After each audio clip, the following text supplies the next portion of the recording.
Ci troviamo nella cascata di Caponieddu, una delle più belle e importanti cascate della Sardegna, forse anche d'Italia, perché la sua particolarità è, guardate, lo potete vedere con i vostri occhi, che va direttamente sul mare.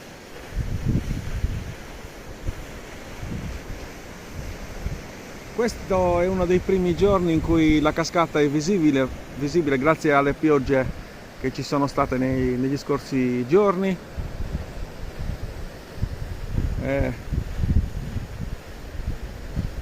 Raggiunge una portata d'acqua notevole.